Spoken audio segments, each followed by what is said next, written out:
এই বিমল, এই বিমল, বিমল কোথায় যায় বিমল?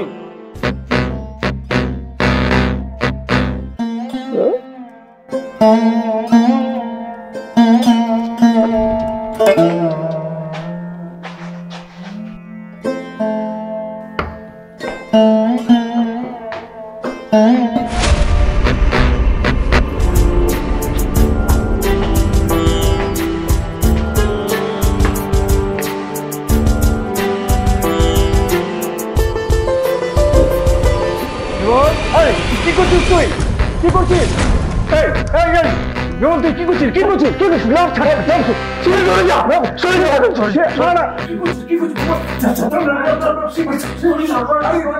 চল যা, চল যা, কি করছিস তুই? আচ্ছা ছাড় আমাকে। কি করছিস তুই? বরাবর এনে দিকে তুই তোর এই মতো প্রবলেম হচ্ছে, মাথা খারাপ হয়ে গেছিল তোর? তুই শেষকালে এই মানে আগে বস, চুপচাপ বস এখানে। আগে বস এখানে, বস এখানে, শান্ত বস, বস বস এখানে বস। আমি না এলে তো সর্বনাশ হতো। দাঁড়া বস, দাঁড়া আমি জল নিয়ে আসছি, দাঁড়া 1 মিনিট, চুপচাপ বস।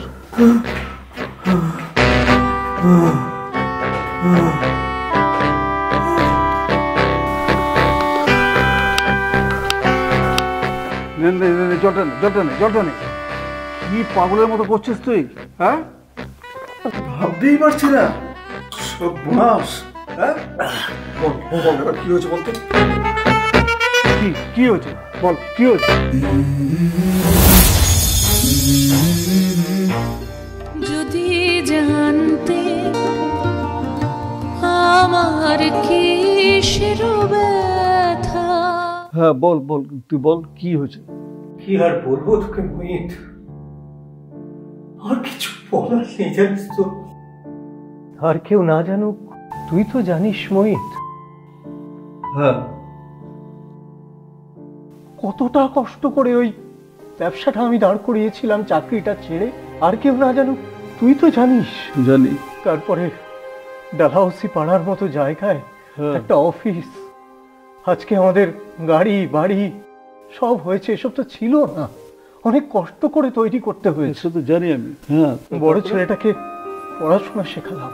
হ্যাঁ, পড়াশোনা করেও একটা গ্রাজুয়েশন কমপ্লিট করার পর হ্যাঁ, আমি ওকে ব্যবসাটায় ঢুকিয়ে দিলাম। হ্যালো, হ্যাঁ সিঙ্গাপুরের ডিলটা আজকেই কিন্তু ফাইনাল হবে। মাল জাহাজে লোড হয়ে গেছে, আপনি সইটা করিয়ে নেবেন। Thank you. এই শোনা, শোন না, ওই মিস্টার গুপ্তার যে পেমেন্টটা ঢোকার কথা ছিল সেটা কি ঢুকেছে? বাবা দেখছো তো, একটা কাজ করছি, ইম্পর্টেন্ট কাজ করছি। না না, ঠিক আছে ঠিক আছে, দাঁড়াও দেখে দিচ্ছি। হ্যাঁ একটু দেখ না বাবা, আমি তো ল্যাপটপে ওগুলো দেখতে পারি না। দাঁড়াও, এই তো চলে গেছে, হয়ে গেছে। যাক বাবা, এই আমাকে তো এগুলো একটু শিখিয়ে দিতে পারিস বল। এই ব্যাংকের কাজটা যদি ল্যাপটপ থেকে করে ফেলা যায়, সত্যি তো এটা অনেক সময় বাঁচায়। হ্যাঁ, আমি তো আসলে ঠিক পারি না। তুই যদি আমাকে একটু শিখিয়ে দিস, তোরও হেল্প হবে। মানে তোরা এইসব ইমেল টিমেল করিস, সেগুলো আমি তাহলে তোকে একটু সাহায্য করতে পারবো। কি বলিস? বাবা এখন কাজ শিখিয়ে কাজ করানোর মতো সময় নেই আমার কাছে। বোঝার চেষ্টা করো, এক্ষুনি এত বড় একটা ডিল ফাইনাল হলো, আরো 2টো ডিল কিউতে আছে। বসার সময় পাচ্ছি না, চা খাওয়ার সময় পাচ্ছি না। তুমি যাও না, তোমার রুমে যাও না, তোমার কাজটা করো না, যেটা তোমার কাজ আছে। ঠিকই বলেছিস শোনা, ঠিক আছে তুই কাজ কর। হ্যাঁ, তারপর সেই ছেলে আজ কি বলছে জানিস? বাবা আজ থেকে তুমি আর অফিসে এসো না। মানে তোমাদের আদিকালের স্টাইল এখন চলবে না। বর্তমান যুগ হচ্ছে কম্পিউটার, ল্যাপটপ, ডিজিটালের যুগ। না সেসব বুঝলাম, কিন্তু তুই আমাকে এরকম ভাবে বলতে পারিস নাকি যে কোম্পানিতে এসো না? এই কোম্পানিটা তো আমি নিজের হাতে করে বড় করেছি রে। আর তুই তো জানিস যে এই অফিসটা এলে আমার একটা অন্যরকম ভালো লাগে। তোরা কর না, তোদের যেরকম ভাবে কাজ করতে ইচ্ছা হয় কর, কিন্তু আমাকে চলে যেতে বলছিস? তুমি মাস গেলে একটা বড় টাকা নিও, একটা গাড়ি আছে, ড্রাইভার আছে, মাকে নিয়ে ঘোরো ফেরো, খাও দাও, ভ্রমণ করো। আজ থেকে অফিসটা আমি সামলে নেব। বুঝলাম, তুই অনেকটা বড় হয়ে গেছিস রে। বাবার সেন্টিমেন্টটা তুই বুঝলি না। অফিস এখন আমি সামলে নিতে পারবো। তুমি ঘোরো, ভ্রমণে যাও, বেরো মাকে নিয়ে কোথাও। আর একটা বড় অঙ্ক তো তোমায় দেবই আমি মাস গেলে। এটা টাকার ব্যাপার নয়, শোন, একটা কাজের মধ্যে একটা ভালো লাগার দরকার আছে। আমার সারাদিনটা কিভাবে কাটবে তুই একবারও ভাবলি না? এই অফিসটায় এসে আমার অনেকটা ভালো লাগে, তোদের সবার সঙ্গে কাজ করতে আমার ভালো লাগে। তাছাড়া আমার যে এক্সপিরিয়েন্স, সেই এক্সপিরিয়েন্সটাকে এই কোম্পানির এখনো দরকার। তুই ডিস্টার্ব হচ্ছিস, বুঝতে পারছি, ঠিক আছে,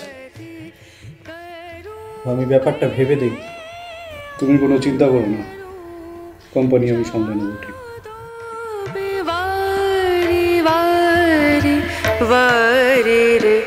बेनती करते मैं तो हार गई रे। স্কুলে ছেলে কথা বললো? হ্যাঁ রে,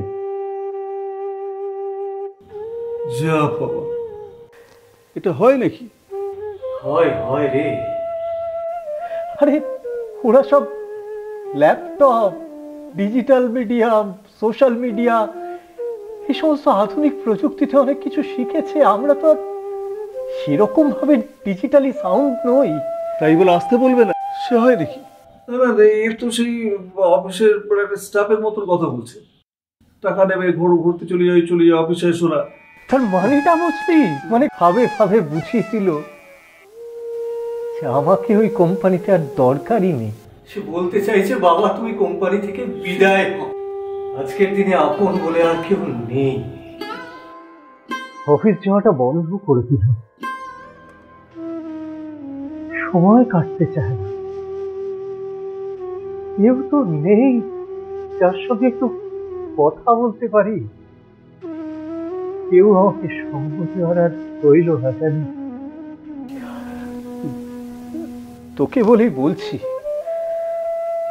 দেখ ওই অফিসটায় বসলে না একটা অন্যরকম আনন্দ হয়। অফিসটাকে তো একটা সন্তানের মতো করে বড় করেছি। সবই তুই জানি, এত লড়াই করে, এত কষ্ট করে, এত জীবনে এত করেছিস, তাই বলে তুই মরতে যাবি? সুইসাইড করতে যাবি কেন? হ্যাঁ, আর নিঃসঙ্গতা ভালো লাগে না। বাড়িতে আমার কারো কথার কোনো সঙ্গ দেওয়ার কেউ নেই। কেন? তোর তো ঝুমা রয়েছে, তোর মেয়ে রয়েছে, তা তুই এদের কথা ভেবে তুই মরতে যাচ্ছিস কেন? তাই বলে ঝুমার কথা বলছিস? কেন? তুই তো জানিস ঝুমা একটা নিম্ন মধ্যবিত্ত বাড়ির মেয়ে ছিল। জানি, আমি তো সবই জানি। সেইখান থেকে তাকে বিয়ে করেছি, আর আজ আমাদের একটু টাকা পয়সা, গাড়ি, সবকিছু হলো। সে তার বন্ধু বান্ধব, শপিং, পার্টি, এই নিয়ে মতো থাকে। পদ্মা, পদ্মা কোথায় রে? শোন, খাবার দাবার গুলো কিন্তু তুলে রাখিস, কিন্তু আমার কিন্তু আসতে একটু দেরি হবে। তোর দাদাবাবু যে কোথায় থাকে, ঠিক আছে? সব সাবধানে সব কিছু কাজ টাজগুলো করে রেখে দিস। আমি চললাম, আমার কিন্তু আজকে আসতে দেরি হবে। সব দেখে শুনে গুছিয়ে রাখিস।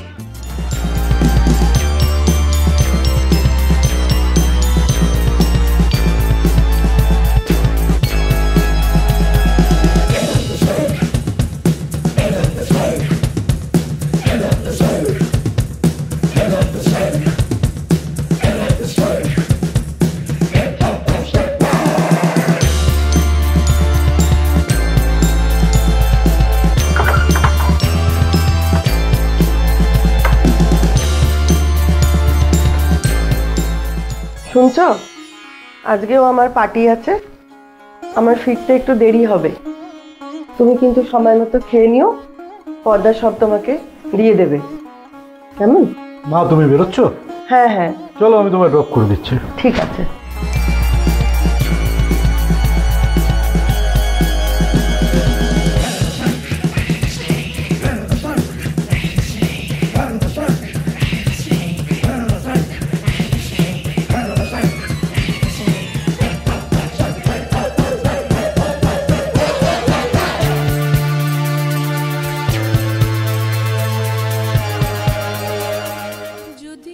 বিশ্বাস করবি না, ওই তোর তোর সেদিনের ওই লেখাটা, ওইটা নিয়ে যখন আমি কথা বলতে গেলাম চলে গেল। সে যা, কেউ নেই রে, কেউ নেই, আমার কথাটা শোনার মতো কেউ নেই। মেয়ে রয়েছে।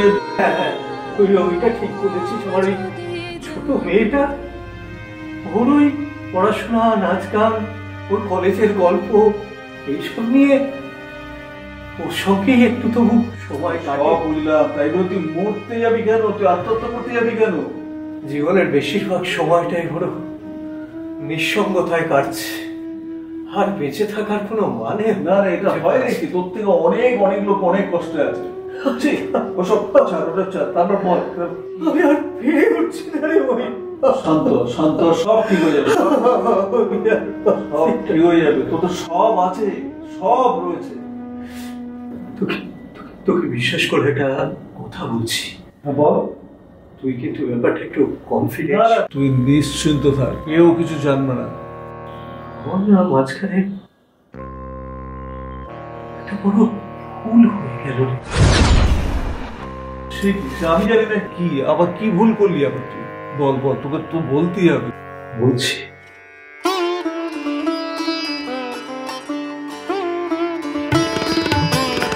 দাদা বাবু, আপনার চা। ও আমি তো তোর কথাই ভাবছিলাম রে, যে অনেকক্ষণ চা চা করছে। বস, আরে বস, রিল্যাক্স করে বস এখানে। শোন না, তোকে একটা কথা বলার আছে। শোন না পদ্মা, তুই সেদিন বলছিলি না যে তোর ছেলের একটা অ্যাডমিশন করতে হবে? দেখ, তোকে একটা কথা বলি, তুই কিছু সংকোচ করিস না। টাকা পয়সার ব্যাপারে তোকে ভাবতে হবে না। সারাদিন কেউ তো আমার কোনো খোঁজ রাখে না, তুই তো একমাত্র যে আমার দেখাশোনা করিস। আমারও তো কিছু দায়িত্ব আছে বল। আমি বলি কি, তোর যখন যা কিছু দরকার হবে, কিছু টাকা পয়সার দরকার হলে তুই আমায় নিঃসংকোচে বলিস, কেমন? আমি মিস্টার চৌধুরীকে বলে রেখেছি, তোর ছেলের স্কুলের ওই অ্যাডমিশনের ব্যাপারটা উনি দেখে নেবেন। তুই ওনার সঙ্গে যোগাযোগ করিস, আমি ফোন নাম্বার দিয়ে দেবো, কেমন? আরেকটা কথা বলি, বলুন। তোকে না দিন দিন খুব সুন্দর দেখতে হয়ে যাচ্ছে। যে বলেন না সত্যি রে, তুই সত্যিই খুব সুন্দর রে। ভালো থাকিস, যা পালা।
আচ্ছা, এইখানে তো চার্জারটা, ফোনটাকে কোথায় রাখলাম? ফোনটা বিমল, একি কি দেখছি আমি? পদ্মা, এই নোংরা মেয়ে ছেলে, হ্যাঁ? তোকে এইভাবে ছোট থেকে মানুষ করলাম, তার এই প্রতিদান দিলি তুমি? বিমল, বিমল যেন তুমি কি করলে বিমল? আমার এত বছরের সংসার, আমার বিশ্বাস, আমার ভালোবাসা বিমল, বিমল আমি এটা তোমার থেকে এক্সপেক্ট করিনি। ব্যাপারটা শোনো তুমি, আমার কথাটা শোনো। সারাদিন একা একা আমি মানছি ভুল হয়েছে, আমার ভুল হয়েছে, কিন্তু এটা তুমি ঠিক করোনি, তুমি ঠিক করোনি। এই এই আমাদের সংসারটা যেন বেরিয়ে গেল। কত ছোটবেলায় আমার কাছে দিয়ে গেছিল, তুমি খাইয়ে পড়িয়ে বড় করে তুই এই প্রতিদান দিলি, ওদের তুই এরকম করতে পারলি? বেরিয়ে যা, বেরিয়ে যা, বেরিয়ে যা। শোনো শোনো শোনো রে বাবা, তোর বাবা, তোর বাবা আমার জীবনটা একেবারে আমি তোমার এত বড় ছেলে, তার ভবিষ্যৎ আমাদের পাড়া প্রতিবেশী, আমাদের আত্মীয় স্বজন, তুমি কিছু ভাবলে না?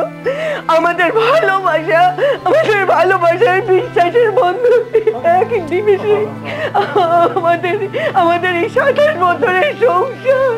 বাবা তুমি এই কাজ করতে পারলে? শোনা, যে তোমাকে বাবা বলে ডাকতে আমার ঘেন্না করে। একা থাকতে থাকতে এরকম একটা তৈরি হয়ে গেছে। চলো মা, বেরিয়ে যাই আমরা, চলো চলো, থাকবো না এখানে তোমার সাথে আমরা, চলো। এই বাড়িতে হয় তুমি, তোমার মুখ আমি আর দেখতে চাই না। আমার জীবনটা শেষ করে দিলে তুমি, আমি আর বাঁচতে চাই না, আমার তোমার সাথে আর কোনো সম্পর্ক নেই। তুমি থাকো, তুমি এই বাড়িতেই তুমি থাকো, আমি চলে গেলাম। যদি জানতে আমার কিসের ব্যথা। আরে তাহলে তো তুই বেশ মানে জমেই গেছিলি। হ্যাঁ না রে, আসলে কি জানিস, পদ্মা আমাকে অনেকটা আগলে রেখেছিল, তাই একরকম ভাবে পদ্মাই আমাকে একটা নেশা ধরিয়ে দিয়েছিল, একটা অবলম্বনের মতো। আচ্ছা, বাড়িতে তো কেউ নেই যার সঙ্গে একটু কথা বলতে পারি। ছোট মেয়েটা মানে তানিয়া সেই দিন ঘটনার দিন ছিল না, এটা বড় বাঁচোয়া, নইলে ওর মুখের দিকে আর তাকাতে পারতাম না রে আমি। তা তুই এর আগেও একবার সেই আমার পড়েছিলি, সেই ট্রেনের তলায় মাথা দিতে গেছিলি। তানিয়ার কি হবে, ওই মেয়েটার কি হবে, ওর জীবনটা কি হবে? তোর কোনো অধিকার আছে যে তুই নিজের জীবনটা শেষ করে দিয়ে অন্যের জীবন শেষ করে দেবো? আর তারা তোর সন্তান। ঠিক বলছিস তুই, আমি চেষ্টা করব। একদম একদম, না না, আমি তোর বন্ধু, ছোটবেলার বন্ধু, তা আমরা থাকবো না তো আমরা তাহলে কে পাশে থাকবে? যখন তোর প্রয়োজন হবে, যে কোনো সময়, সে রাত হোক, ভোর হোক, বিকেল হোক, দুপুর হোক, তুই আমাকে একবার কল করবি, সাথে সাথে আমি চলে আসবো। তুই এইভাবে যে পাশে আছিস সেটা এটা না না, আমি ভাবতেই পারছি না যে মানে কি অঘটন তুই ঘটাতে যাচ্ছিলি। ঠিক আছে, না না, বেঁচে থাক, ভালোভাবে বেঁচে থাক, সবার জন্য বাঁচতে হবে, আর সব ঠিক হয়ে যাবে। অনেক লোকের অনেক কিছু হয়, এসব নিয়ে আর ভাববি না, আর যেন কোনোদিন আমার শুনি এইসব তুই ভাবনা চিন্তা করছিস। ঠিক আছে, তোর কথা আমি রাখবো। একদম একদম, আমি বাঁচার মতো করে আবার চেষ্টা করবো। নিশ্চয়ই আমি চেষ্টা করব, আমি তোকে কথা দিলাম, আমি চেষ্টা করব। একদম কথা দিলি, এটা যেন মনে থাকে।